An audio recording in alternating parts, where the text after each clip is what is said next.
ሰላም ጤና ይስጥልን ውድ ተመልካቾቻችን፣ ይህ ከጋሞ ቴሌቪዥን ዜና 42 ነው። ከዜናዎቹ ጋር ንጋቱ ይስሐቅ ነኝ። በቅድሚያም አርዕስተ ዜና። በክልሉ የሚገኙ ከፍተኛ የትምህርት ተቋማት የተደመረ አካሄድን በመከተል የህብረተሰቡን ጥያቄ መመለስ እንዳለባቸው ርዕሰ መስተዳድር አቶ ጥላሁን ከበደ ተናገሩ።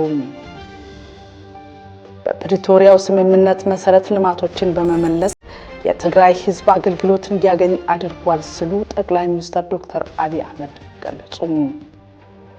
በደቡብ ኢትዮጵያ ክልል በዘንድሮ የበልግ እርሻ 600,000 ሄክታር እንደሚለማ ተገለጸ። ባለፉት 8 ወራት ከ3.2 ቢሊዮን ብር በላይ ገቢ መሰብሰቡን የጋሞ ዞን ገቢዎች መምሪያ አስታወቀም።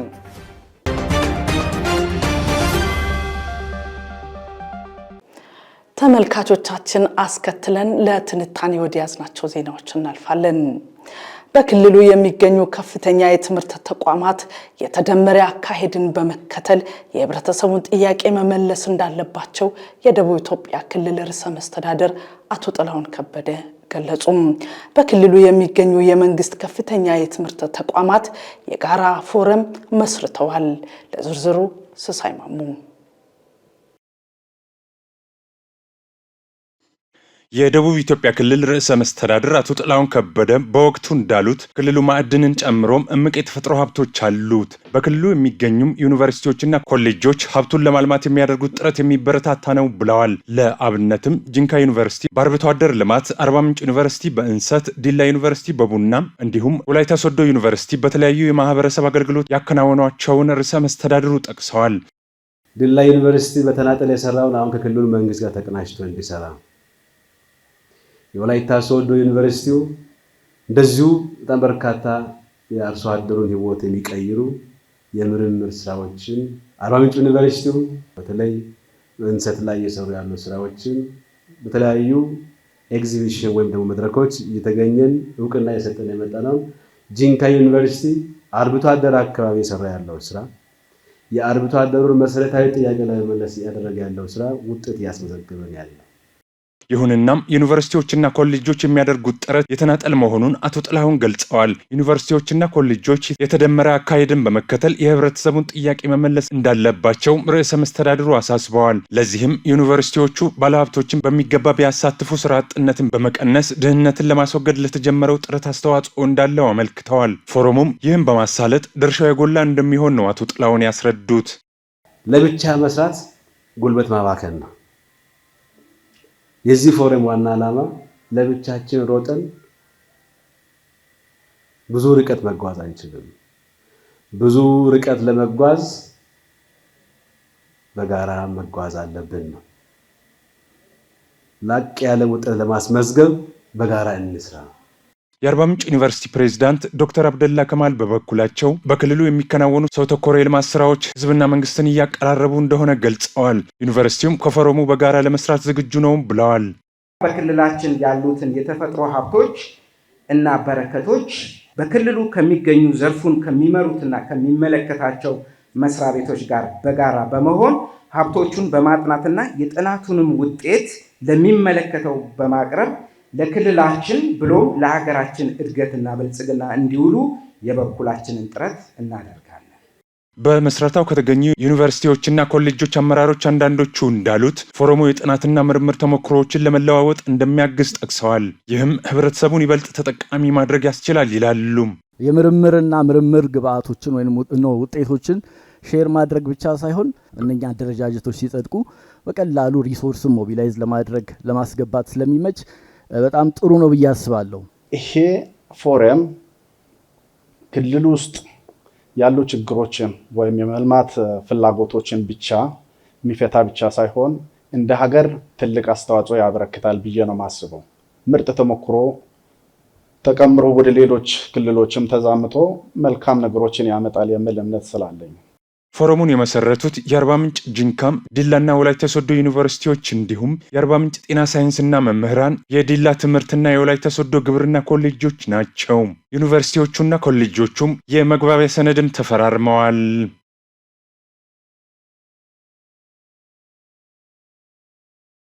በፕሪቶሪያው ስምምነት መሰረት ልማቶችን በመመለስ የትግራይ ህዝብ አገልግሎት እንዲያገኝ አድርጓል ሲሉ ጠቅላይ ሚኒስትር ዶክተር አብይ አህመድ ገለጹ። ተጨማሪ ያለን ጠቅላይ ሚኒስትሩ ከምክር ቤት አባላት ለተነሱላቸው ጥያቄዎችና አስተያየቶች ምላሽና ማብራሪያ ሰጥተዋል። በማብራሪያቸውም የፕሪቶሪያው ስምምነት መሰረት ልማቶችን በመመለስ የትግራይ ህዝብ አገልግሎት እንዲያገኝ አድርጓል። ያም ሆኖ አሁንም በበቂ ሁኔታ ያልተፈጸሙ ጉዳዮች አሉ ብለዋል። ከዚህም አንደኛው የታጣቂዎች ታድሶ ወይም ዲዲአር ስራ ነው ያሉት ጠቅላይ ሚኒስትሩ ይህ በዋናነት የሚጎዳው የትግራይ ህዝብ ነው ሲሉም አክለዋል።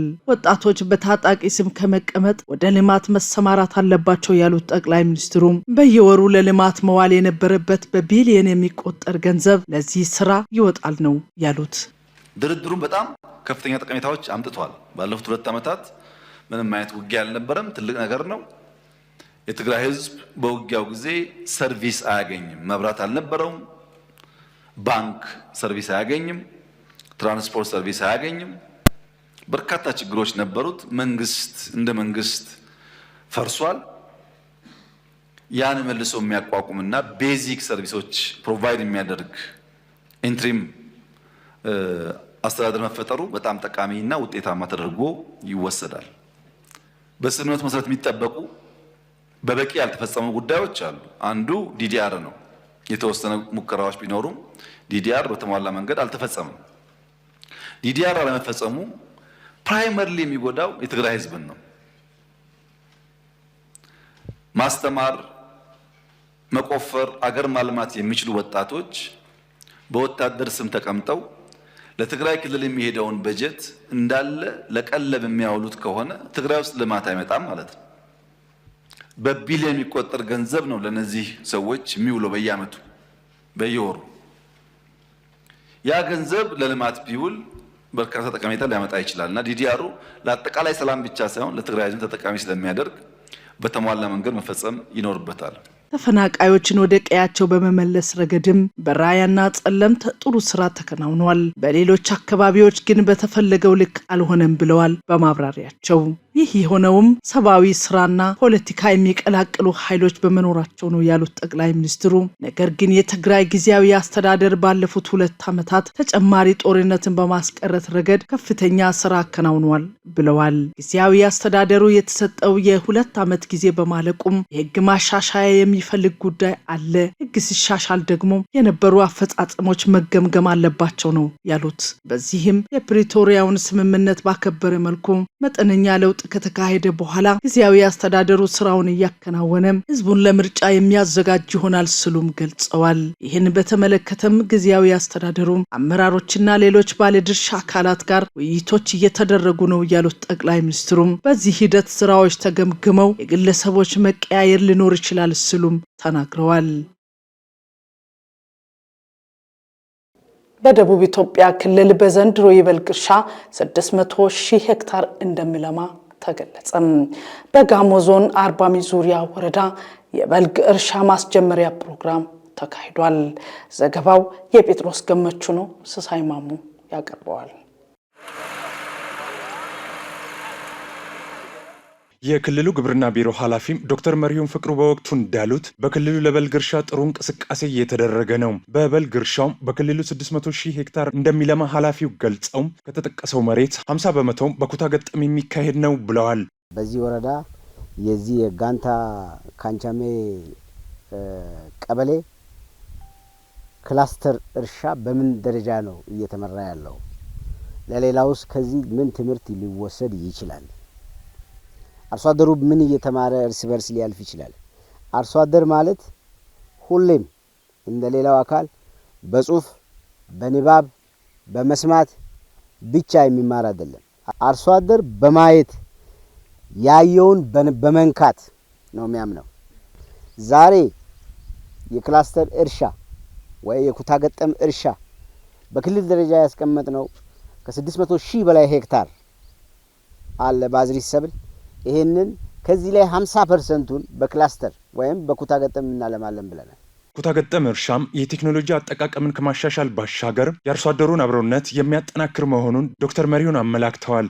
12ቱም ዞኖች ላይ ያሉ አርሶ አደሮቻችን ከተማ አካባቢ ላይ ያሉ አርሶ አደሮቻችን የሚያለሙትን የትኛውንም የአዝሪት ሰብል ልማት በኩታ ገጠም እንዲያለሙ ይፈልጋል። ምክንያት አንደኛ በኩታ ገጠም የተመረተ ምርት ተመሳሳይ ስለሆነ የቴክኖሎጂ አጠቃቀም ተመሳሳይ ነው የሚሆነው። ሁለተኛ የበሽታ መከላከል ስራ በጋራ ነው የሚሰራው። ሶስተኛ እርሻ ጊዜው ሳያልፍ ወቅት ሳይቀያየር በተመሳሳይ ጊዜ አንድ አይነት ወጥ የሆነ የእርሻ እንቅስቃሴ ይኖረዋል።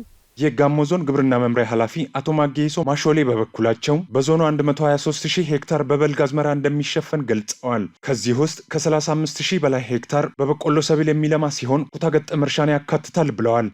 እንደ ጋሞ ዞን በዚህ በጀት ዓመት በበልግ ስራችን 123000 በላይ ሄክታር መሬት በአዝመራ ይሸፈናል። ከዚህም ውስጥ በብርኤ ሰብል ከሚለሙት በቆሎ ትልቁን ድርሻ የሚይዝ ነው።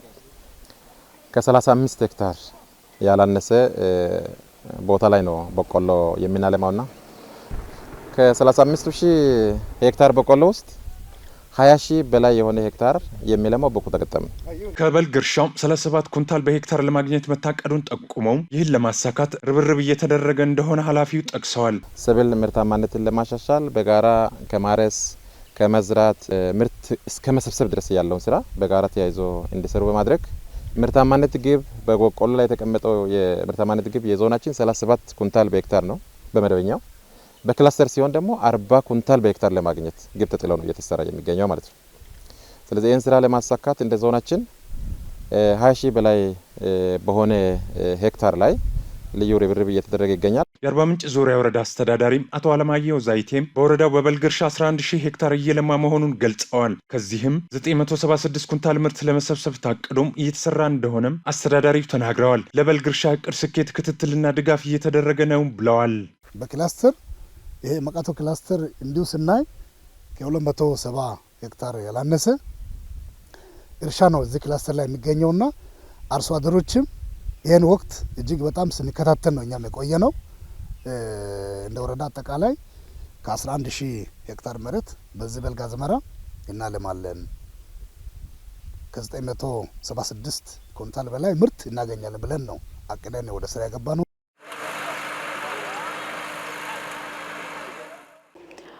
ባለፉት 8 ወራት ከ3.2 ቢሊዮን ብር በላይ ገቢ መሰብሰቡን የጋሞ ዞን ገቢዎች መምሪያ አስታወቀም። የአምላክነሽ ተረፈ ዝርዝሩን ተከታትላለች። መምሪያው በ2017 በጀት ዓመት የ8 ወራት እቅድ አፈጻጸም ግምገማና በቀሪ 9 ወራት እቅድ አፈጻጸም ዙሪያ ከባለድርሻ አካላት ጋር መክሯል። የመምሪያው ኃላፊ አቶ ቶማስ ቶቤ በዞኑ ከ34000 በላይ ግብር ከፋዮች መኖራቸውን ገልጸው ባለፉት 8 ወራት ከ3.2 ቢሊዮን ብር በላይ ገቢ መሰብሰቡን አስረድተዋል። ከአመቱ ከተቀመጡ ግቦች አንጻር ገቢ የ8 ወራትን ገምግመን አቅጣጫ ለማስቀመጥ ነው። በዞናችን የግብር ከፋዮች ቁጥር 34770 ደርሰዋል። በ8 ወራት ወደ 3.2 ቢሊዮን በላይ ገቢ ለመሰብሰብ ተችሏል። ይሄም ከአመቱ አንጻር ሲታይ ወደ 56% አካባቢ ነው የተፈጸመው። በገቢ አሰባሰብ የተመዘገቡ ጠንካራ ውጤቶችን በማስቀጠልና ክፍተቶችን በማረም የቀሪ 90 ቀናት እቅዶችን ማሳካት እንደሚገባም አስገንዝበዋል። በቀሪ 90 ቀናት አንዱ ቅድም በተለዩ ገቢ ወይ ሀብት አማራጮች እንደዛን ለይቶ ሀብት መሰብሰብ፣ ትልቁ ደግሞ በከተሞች የማዘጋጃ ቤታዊ ገቢ የቀነሰ በመሆኑ በከተሞች የተለዩ የሀብት ምንጮች አሉ። እነዚህን አሟጦ የመሰብሰብ ስራ ትኩረት ይሰጣል።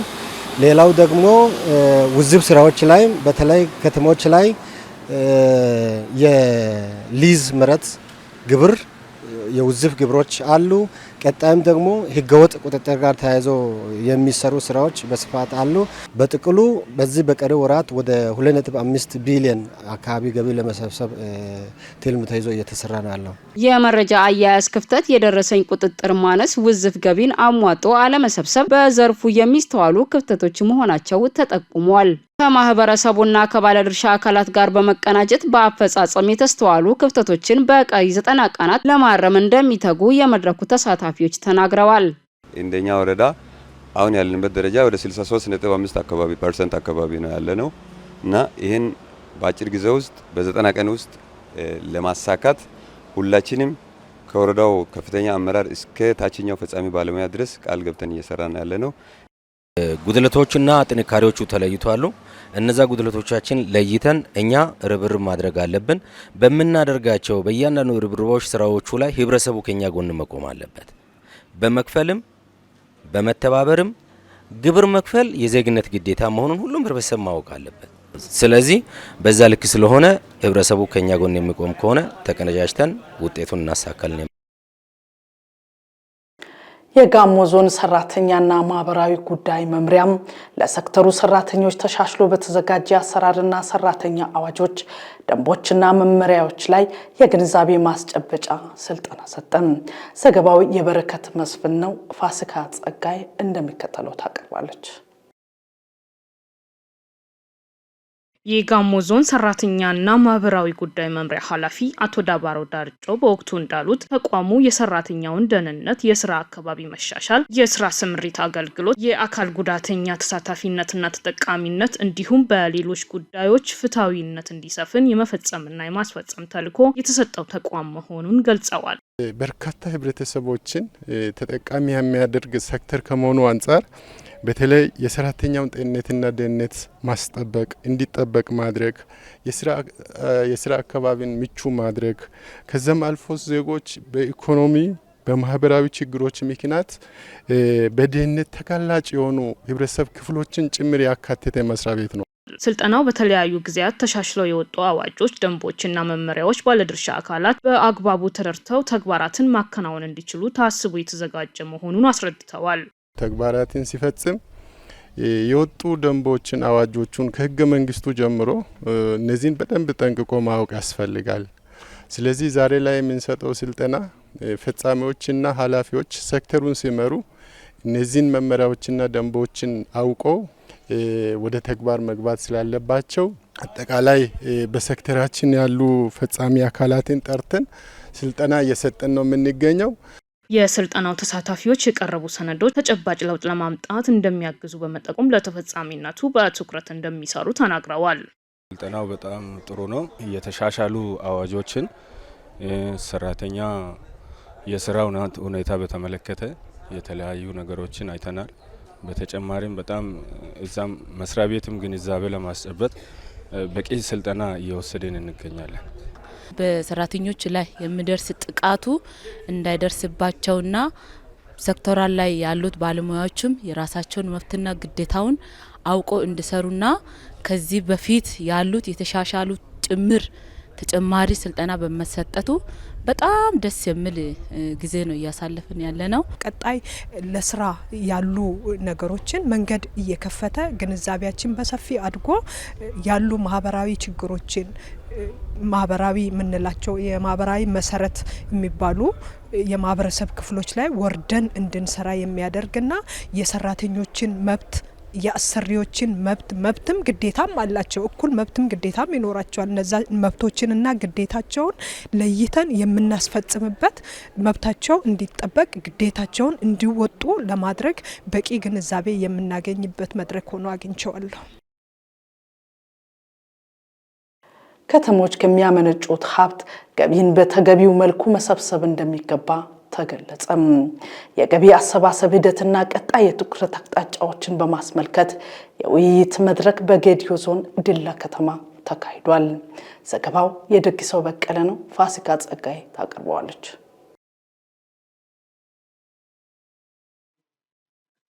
በደቡብ ኢትዮጵያ ክልል ህዝብ ምክር ቤትና በክልሉ ገቢዎች ቢሮ አዘጋጅነት የገቢ አሰባሰብና ቀጣይ የትኩረት አቅጣጫዎችን በማስመልከት የውይይት መድረክ በጌዲዮ ዞን ዲላ ከተማ ተካሂዷል። የደቡብ ኢትዮጵያ ክልል ገቢዎች ቢሮ ኃላፊ ወይዘሮ አለምነሽ ደመቀ የህዝቦችን የልማት ጥያቄ በተገቢው መልኩ ለመመለስ ኢኮኖሚው ከሚያመነጨው ሀብት ግብር መሰብሰብ ይገባል ብለዋል። ግብር ከኛው ተሰብስቦ ለኛው የጋራ ጥቅም ለሚሰጡ የልማት ፕሮጀክቶች የሚውል የሁላችንም የጋራ ሀብት ነው። በዚህ ሀብት ማደግና መጎልበት የህዝቦችን የመልማት ጥያቄ በተገቢው የመመለስና ሀገራችንን አካባቢያችንን የማበልጸግ የማልማት ጉዳይ ነው።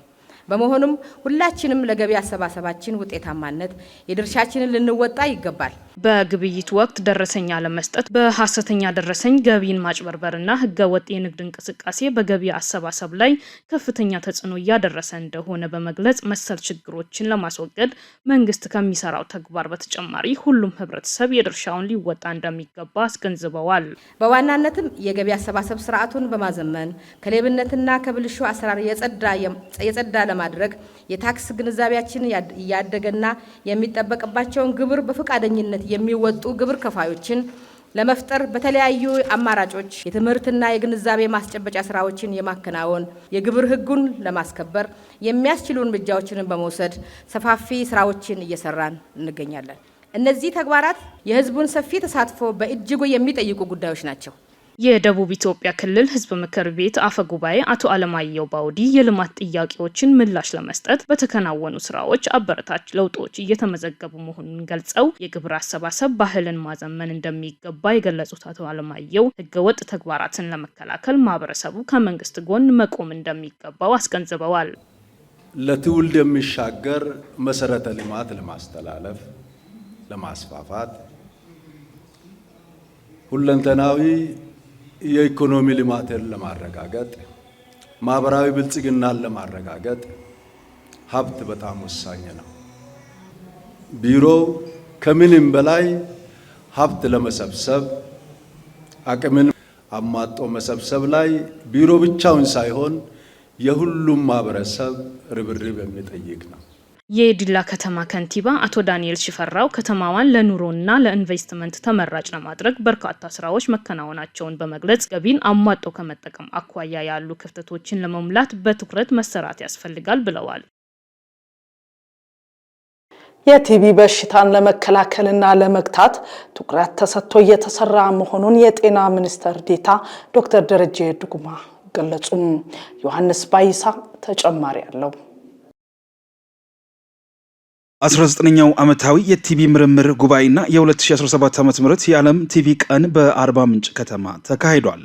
ሁሉን አቀፍ የህብረተሰብ ጤና ችግር የሆነውን የቲቢ በሽታን ለመከላከልና ለመግታት በትኩረት እየተሰራ መሆኑን የጤና ሚኒስትር ዴኤታ ዶክተር ደረጀ ዱጉማ ገለጹ።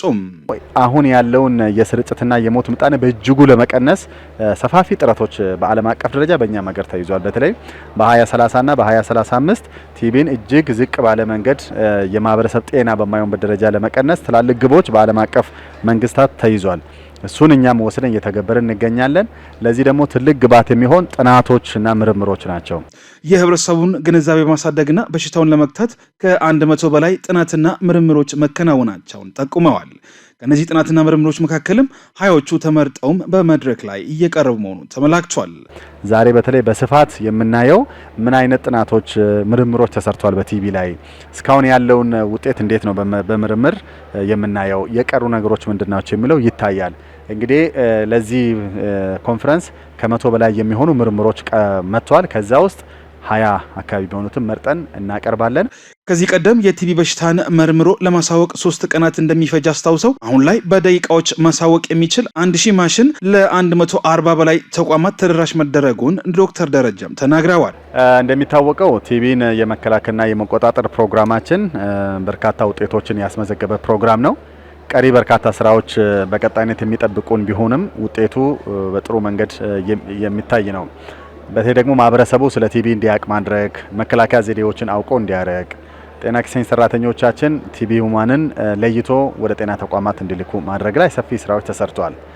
በተለይ ደግሞ እንደ ትልቅ ስኬት የምናስባቸው ከ1000 በላይ የሚሆኑ ጤና ተቋማት ጂን ኤክስፐርት የሚባል ማሽን አክታን ወስዶ በትንሽ ደቂቃ ውስጥ አንድ ሰው ቲቢ እንዳለውና እንደሌለው 100% እርግጠኛ መሆን በምንችልበት ደረጃ የሚለዩ ማሽኖችን ገዝተን አስገብተናል። እንደከዚህ በፊት አንድ ሰው አክታ ሰጥቶ 3 ቀን መቆየት አይጠበቅበትም። በትንሽ ደቂቃ ውጤቱን ማወቅ የሚችልበት ደረጃ ላይ አሳድገናል። የደቡብ ኢትዮጵያ ክልል ጤና ቢሮ ኃላፊ አቶ እንዳሻው ሽብሩ በበኩላቸው በክልሉ የቲቢ በሽታን ለመከላከልና ለመግታት የህብረተሰቡን ግንዛቤ በማሳደግ ጤና ኤክስቴንሽን ባለሙያዎች ጋር ቅንጅታዊ ስራዎችን በማጠናከርና በዘመቻ ምርመራዎችን በማካሄድ ትኩረት ተሰጥቶ እየተሰራ መሆኑን ተናግረዋል። ደቡብ ኢትዮጵያ ላይ አንድ በአትኩሮት ከምንሰራቸው ተላላፊ በሽታዎች አንዱ የቲቢ ነው። ከክልል ጀምሮ እስከ ታች እስከ ቀበሌ ድረስ በተቀናጀ ሁኔታ እየሰራን ነው ያለነው። እንግዲህ በዚህ አመት እኛ የዲቴክት ያደረግነው የለየናቸው የቲቢ 93% ለይተናል። እንግዲህ ጥሩ የሚባል አፈጻጸም ነው። 93% ልየት አድርገናል። እንግዲህ ህክምና ካገኙት መካከል ደግሞ 96% ህክምናቸውን በትክክል ጨርሰዋል ማለት ነው። ያ ማለት ህክምናቸውን ታክመው ጨርሰው ምንም አይነት ምልክት ከዛ በኋላ ያላሳዩ ማለት ነው። ከጤና ኤክስቴንሽን ባለሙያ ጋርም በመተባበር 31 በመቶ የሚሆኑ የቲቢ በሽታ ተጠቃሚዎች ልየታ መደረጉን የሚገልጹት ኃላፊውም በቀጣይም 40 በመቶ ለማድረስ ትኩረት ሰጥተው እየሰሩ መሆናቸውን አስታውቀዋል። እንሰራ 31% የሚሆን የተለየው ደግሞ በማህበረሰብ በጤና ኤክስቴንሽኖች ነው። አሁን ትልቁ ነገር ታች ካላወረድን በስተቀር ቲቢን ብቻችንን በሆስፒታልና በጤና ጣቢያ የምንችለዋለን። ማህበረሰቡ ስለ ቲቢ ማወቅ መቻል አለበት። ከዚህ አንጻር እንግዲህ 31% የሚሆን ልየታ የተከናወነው በጤና ኤክስቴንሽን ባለሙያዎቻችን ነው። ይሄም በጣም ጥሩ የሚባል ነው። ይሄን እስከ 40 ከፍ ለማድረግ አስበናል። በመድረኩ ለቲቢ በሽታ መቀነስ በግልና በሀገር ደረጃ አስተዋጽኦ ላበረከቱ አካላት እውቅና የተሰጠም ሲሆን ተሸላሚዎችም በተደረገላቸው የማበረታቻ ሰርተፊኬት መደሰታቸውን ገልጸዋል። ሽልማቱም በቀጣይ ጠንክሮ እንዲሰሩ እንደሚያበረታታቸውም ጭምር ነው የተናገሩት። በጣም ደንግጫለሁ። እውነት ለመናገር አልጠበቅኩም ነበርና እዚህ ቦታ ስጠራ ራሱ ኮንፈረንሱን እንድካፈል መስሎኝ ነበር የመጣሁት እና ስሜን ጠርቶ ለሽልማት እጩ ሲያደርጉኝ በጣም ደንግጫለሁ። እግዚአብሔር ይመስገን ያው ጥሩ ስለሰራው ነው የተደረገልኝ። አመሰግናለሁ በጣም። እንግዲህ ይሄ ሽልማትና ይሄ እውቅና የቀሩ ስራዎችን እንድንጨርስ ትልቅ ብርታት ይሆናል። እስካሁን ባበረከትኩት ብቻ ሳይሆን ለወደፊትም በቁርጠኝነት እንዲሰራ ትልቅ ድጋፍ ይሆነኛል ብዬ አስባለሁ። እንግዲህ ሀገሬን ለማገልገል ለዚህ ክብር በመብቃቴም እንደ ፈጣሪን ማመስገን እንፈልጋለሁ። በዚህ አጋጣሚ ሀገር ምን ትሰጣኛለች፣ ለሀገሬ ከዚህ በላይ ባረግ ደግሞ ደስታውን አልችልም። ስለዚህ እንግዲህ ትልቅ አክብሮት ነው የተሰማኝ ለተሰጠኝ እውቅና።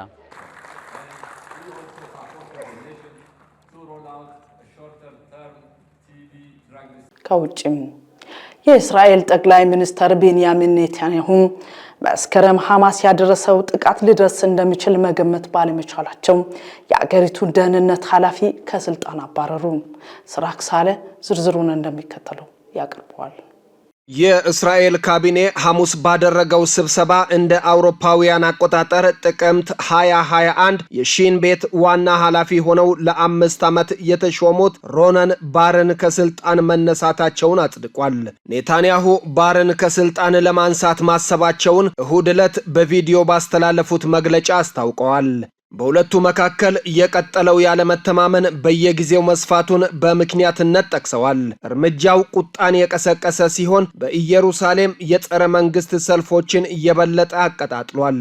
በዚህም በሺዎች የሚቆጠሩ የአገሪቱ ዜጎች እስራኤል በጋዛ ላይ የጀመረችውን አዲስ ጥቃት የተቃወሙ ሰልፈኞች ጎን ቆመዋል። ከማክሰኞ ጀምሮ እስራኤል የሐማስ ኢላማ ባለችው የፍልስጤም ግዛት ከፍተኛ ጥቃት አድርሳለች። በዚህም ለ2 ወራት ገደማ ዘለቀው የተኩስ አቁም እንዲቋረጥ ሆኗል። የሺን ቤት የእስራኤል የአገር ውስጥ የስለላ ድርጅት ሲሆን በጦርነቱ ውስጥ ቁልፍ ሚና ይጫወታል። ተግባሩና አባላቱ በመንግስታዊ ምስጢርነት ይያዛሉ።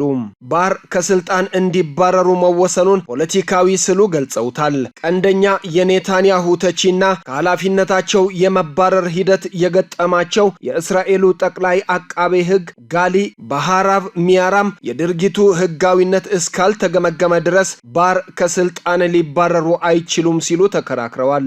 ከስብሰባው በፊት ኔታንያሁ ለካቢኔያቸው አባላት በላኩት ደብዳቤ በጠቅላይ ሚኒስትሩና በባር መካከል ያለውን የማያቋርጥ ሙያዊና የግል እምነት ማጣትን በመጥቀስ የስልጣን ዘመናቸው ከ1 ወር በኋላ እንዲጠናቀቅ ሐሳብ አቅርበዋል። የእስራኤልና የጋዛ ጦርነትን የቀሰቀሰው የሐማስ ጥቃትን በመጥቀስ መስከረም 26 ከተፈጠረው ሁኔታ በተጨማሪ ሙያዊ አመኔታ ሁኔታ ማጣት በጦርነቱ ወቅትና ባለፉት ጥቂት ወራት ተጠናክሯል ብለዋል። በጥቃቱ 1200 ሰዎች ሲገደሉ 251 ሰዎች ታግተዋል። እስራኤል በጋዛ ውስጥ በፈጸመችው ጥቃት ከ48189 በላይ ፍልስጤማውያን መገደላቸውን ከጋዛ የጤና ሚኒስቴር የተገኘው መረጃ ያሳያል። ከነዚህ ውስጥ አብዛኞቹ ሴቶችና ህፃናት መሆናቸውንም በሐማስ አስተዳደር ስር ካለው የጤና ሚኒስቴር የወጣው መረጃ አመልክቷል። እስራኤል በጋዛ በፈጸመችው የተቀናጀና የማያባራ ጥቃት 2/3 የጋዛ ህንፃ መውደሙን የተባበሩት መንግስታት ድርጅት አስታውቋል። ተመልካቾቻችን ይህ ከጋሞ ቴሌቪዥን ዜና 42 ነው። የዕለቱን ዜናዎች ከማጠቃለላችን አስቀድመን አርዕስተ ዜናዎችን በድጋሚ በክልሉ የሚገኙ ከፍተኛ የትምህርት ተቋማት የተደመረ አካሄድን በመከተል የህብረተሰቡን ጥያቄ መመለስ እንዳለባቸው ርዕሰ መስተዳድር አቶ ጥላሁን ከበደ ገለጹ። በፕሪቶሪያው ስምምነት መሰረት ልማቶችን በመመለስ የትግራይ ህዝብ አገልግሎት እንዲያገኝ አድርጓል ሲሉ ጠቅላይ ሚኒስትር ዶክተር አብይ አህመድ ተናገሩ። በደቡብ ኢትዮጵያ ክልል በዘንድሮው የበልግ እርሻ 600,000 ሄክታር እንደሚለማ ተገለጸ። ባለፉት 8 ወራት ከ3.2 ቢሊዮን ብር በላይ ገቢ መሰብሰቡን የጋሞ ዞን ገቢዎች መምሪያ አስታወቀም። ለዕለቱ የያዝናቸውን ዜናዎች በዚህ አበቃን። ከቀሪ የጋሞ ቴሌቪዥን ዝግጅቶቻችን ጋር መልካም ቆይታ